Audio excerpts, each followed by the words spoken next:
So what I'm going to show you is how to work the cables in my ziggy pattern without using a cable needle. These are basically mini cables or travelling stitches, and it's much easier because there's only 2 stitches involved to not use a cable needle. So the first ones I'm going to show you are the first ones used in the pattern, which are the back cables. Usually you'd hold the stitch at the back of the work on the cable needle, but this way you don't need to bother. The first one that I'm going to show you is what's called the C2B in the pattern.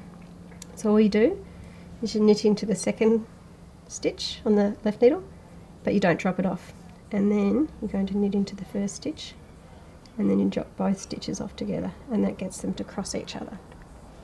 Easy. Now I'll knit to the next one. And so for the T2B, again you knit into the second stitch on the needle all over, but don't drop it off. But this time you're going to bring the yarn to the front and you're going to purl that second stitch. Then you drop them both off together. There we go. Just do them again so you can see.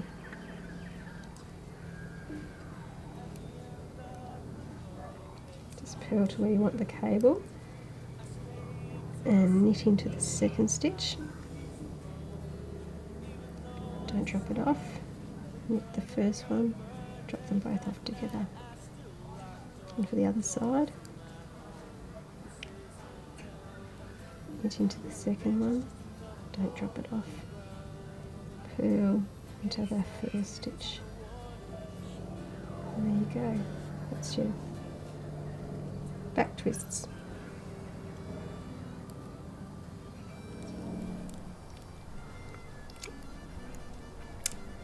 So this is the second of the cables that you can work without the cable needle. Usually if you're using a cable needle, you'll hold the stitch at the front of the work, but with this one, as you'll see, you don't need the cable needle at all. So what we'll just do is we'll purl to where the cable is going to start, and in the ziggies patterns, this is the T2F.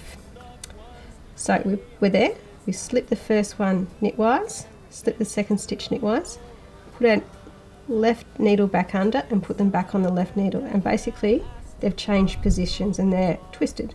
Then we're going to purl the first stitch and then knit the second stitch. Then we'll just knit to where we want the second one to go, and this is the C2F in the ziggy patterns. Again, slip it knitwise, needle under, and these two are both just knit. And I'll just do those again just so you can see it again. I'll purl to where I'm going to work the cable, slip knitwise, needle under, purl, knit, and I'll knit to where we're going the next one. Then slip knitwise, under, and these two are both just knit. And that's how you work your cables, or your travelling stitches as some people call them, in the ziggy pattern without a cable needle. Much, much easier.